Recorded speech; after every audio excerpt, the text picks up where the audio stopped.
Do you know the one key to becoming a great conversationalist? The key is to pause before replying.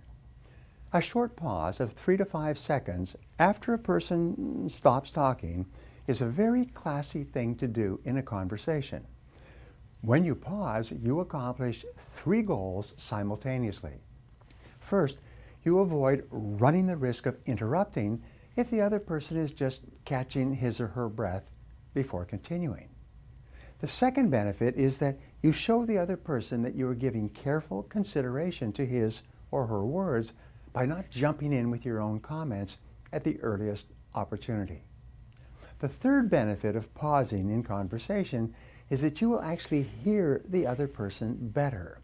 His or her words will soak into a deeper level of your mind, and you will understand what he or she is really saying with greater clarity.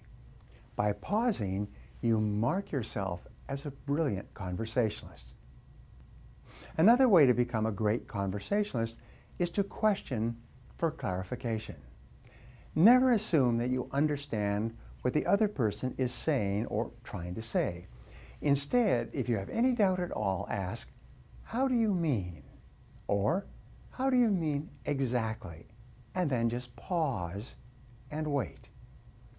This is the most powerful question I've ever learned for guiding and controlling a conversation. It's almost impossible not to answer this question. When you ask, "How do you mean?" the other person cannot stop himself or herself from answering more extensively. You can then follow up with other open-ended questions and keep the conversation rolling along. The third way to become a great conversationalist is for you to paraphrase the speaker's words in your own words. So after you've nodded and smiled, you can then say, "Well, let me see if I got this right," or "Let me see if I understand you exactly. What you're saying is this," and then you repeat it back in your own words. By paraphrasing the speaker's words, you demonstrate in no uncertain terms that you are genuinely paying attention and making every effort to understand his or her thoughts or feelings. And the wonderful thing is, when you practice effective listening, other people will begin to find you fascinating. They will want to be around you.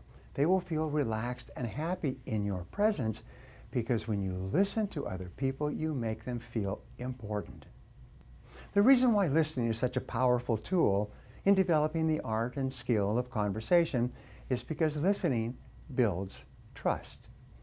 The more you listen to another person, the more he or she trusts you and believes in you.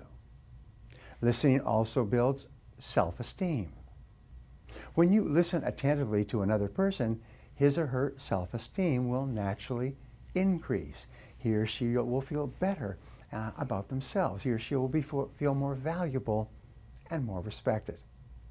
Finally, listening builds self-esteem in the listener. Because your mind can process words at 500 to 600 words per minute, and we can only talk at about 150 words per minute, it takes real effort to keep your attention focused on another person's words. If you do not practice self-discipline in conversation, your mind will wander in 100 different directions. The more you work at paying close attention to what the other person is saying, the more self-disciplined you will become. In other words, by learning to listen well, you actually develop your own character and your own personality.